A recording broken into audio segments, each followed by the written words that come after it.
Assalamualaikum warahmatullahi wabarakatuh. Halo teman-teman, jumpa kembali di channel Warung Tani Petikop. Ya, untuk kali ini saya akan berbagi sedikit pengalaman.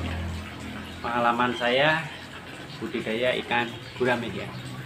Jadi saya memulai terjun di dunia budidaya gurame itu sekitar hampir 7 tahun yang lalu, dan suka dukanya luar biasa. Dan untuk video kali ini saya akan berbagi, siapa tahu nanti bermanfaat buat teman-teman pemula yang ingin memulai bisnis di dunia ikan gurame. Apa sih sebenarnya kunci sukses yang mempengaruhi berhasil atau tidaknya kita dalam budidaya gurame? Bagi saya sebenarnya ada empat kunci sukses. Mungkin channel-channel yang lain ada banyak ya, ada 5 kunci atau 7, tapi pada dasarnya adalah sama. Dan ini berdasar pengalaman saya teman-teman. Mohon maaf untuk susu budidaya gurame di channel-channel besar ya. Tolong koreksinya jika saya salah ya, atau ditambahkan supaya teman-teman yang akan memulai bisnis budidaya gurame ini mendapatkan pencerahan yang benar, sehingga resiko-resiko kerugiannya itu semakin minim. Oke, kunci yang pertama adalah kualitas air teman-teman. Jadi kualitas air itu menjadi kunci awal ketika kita memiliki media, baik media kolamnya itu kolam beton ataupun kolam terpal dan kolam tanah. Kunci itu ada di kualitas air. Bagaimana untuk membuat kualitas air itu bagus? Yang pertama adalah endapkan ya, atau biarkan air itu menggenang minimal 1-2 minggu sebelum kita isi bibit ya teman-teman. Ciri-cirinya seperti apa? Air yang bagus itu yang pertama tidak berwarna ya, bening, atau kalaupun agak sedikit keruh tapi tidak begitu keruh ya. Itu untuk kualitas air ya. Yang pertama tidak berwarna, kemudian yang kedua ini tidak berbau, jadi tidak berbau menyengat. Kalau bisa untuk treatment kualitas air pertama itu, kalau bisa kita beri prebiotik ataupun pemupukan. Pemupukan bisa dengan pupuk organik, kohe juga bisa. Cuma kalau memakai kohe itu paling tidak kita diamkan 1 bulan ya, 4 mingguan. Kemudian kalau dengan prebiotik, sekarang kan banyak sekali ya produk-produk prebiotik khusus untuk meningkatkan kualitas air, kemudian untuk menumbuhkan fitoplankton, calon makanan air, seperti ada N4 dan lain-lain ya teman-teman. Kalau kualitas air kita sudah bagus, nah baru yang kedua ini teman-teman. Yang kedua adalah kualitas bibit. Kualitas bibit itu kita lihat dari warna ikannya. Jadi warna ikan di sisik itu tidak pucat ya, kelihatan segar. Kemudian untuk postur tubuh juga mempengaruhi kualitas ikan ya. Kalau bisa, saran saya, ketika kita membeli bibit ikan gurame itu, kalau untuk pemula, usahakan yang sudah di atas 3 jari. 3 jari itu sekitar bungkus rokok Pak ya teman-teman, itu ke atas.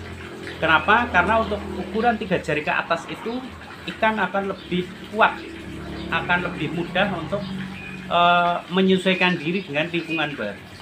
Itu yang pertama. Yang kedua, usahakan beli bibit itu jangan dari tempat yang jauh ya teman-teman. Kalau ada tetangga yang punya, lebih baik kita ambil ke tetangga. Karena apa? Tingkat kesetresan untuk ikan gurame itu sangat tinggi. Dari perbedaan suhu air saja kisaran 2 derajat ya, baik naik maupun turun, dia itu akan stres. Kemudian misalkan dibawa dengan jerigen, luasnya kan kecil, dia juga akan stres. Semakin lama dia stres, semakin lama juga untuk pemulihannya, sehingga dia akan mudah sekali terkena penyakit seperti jamur, kemudian tidak mau makan, nafsu makan berkurang, dan lain-lain. Itu untuk kualitas bibit ya teman-teman ya.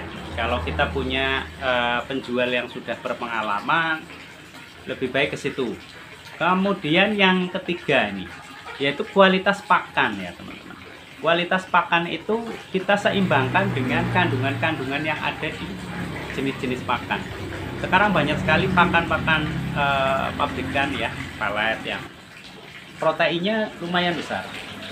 Tapi kita juga perlu seimbangkan dengan pakan hijauan, karena ikan itu tidak hanya membutuhkan asupan hanya protein saja, tapi makanan alaminya pun mereka sangat perlu. Kalau untuk pemberian pakan hijauan kita bisa 2 hari sekali. Kalau pelet untuk pakan pabrikan jangan terlalu banyak ya teman-teman, karena untuk lambung ikan gurame itu sangat kecil, beda dengan ikan lele misalkan atau nida. Mereka itu lambungnya besar sehingga kemampuan makan itu sangat banyak, bisa dikatakan rakus lah ya teman-teman. Jadi kalau untuk gurame itu secukupnya saja. Untuk hitungan itu 3% dari bobot ikan ya, biomasa. Jadi kita sesuaikan saja, jangan terlalu kenyang, nanti perutnya akan meledak ya teman-teman. Dan nanti pengaruhnya juga ke kolam. Air kolam ketika terlalu banyak pelet itu akan membuat sisa-sisa makanan yang tidak termakan maupun sisa-sisa kotoran akan berubah menjadi amoniak. Akhirnya akan mempengaruhi kunci sukses yang pertama lagi, yaitu kualitas air. Nah, kemudian untuk kunci sukses yang terakhir ya teman-teman, itu adalah pola perawatan. Yang pertama kualitas air, kedua kualitas bibit, ketiga kualitas pakan, dan yang terakhir ini adalah pola perawatan. Perawatan ikan gurame itu cenderung lebih mudah teman-teman sebenarnya.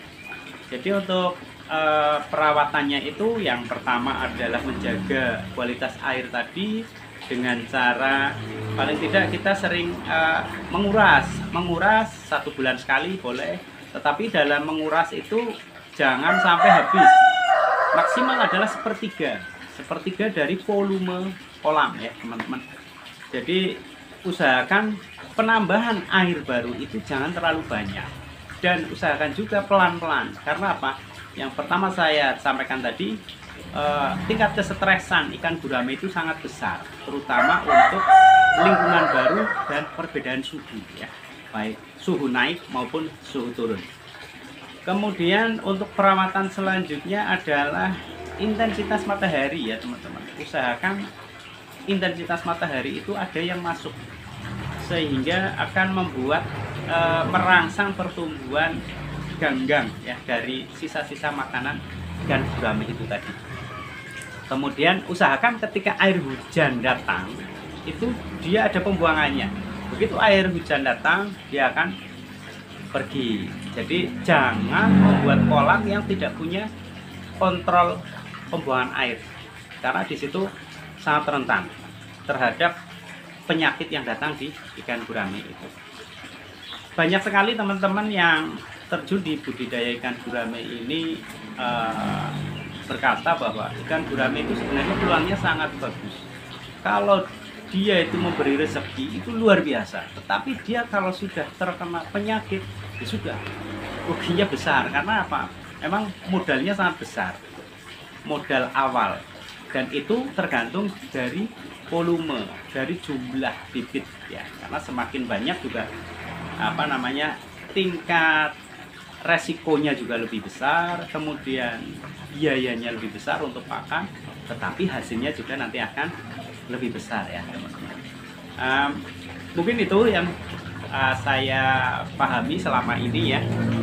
Silahkan untuk yang punya perbedaan silahkan disampaikan saja di kolom komentar ya teman-teman. Saya siap menerima caci makinya, siap buliannya.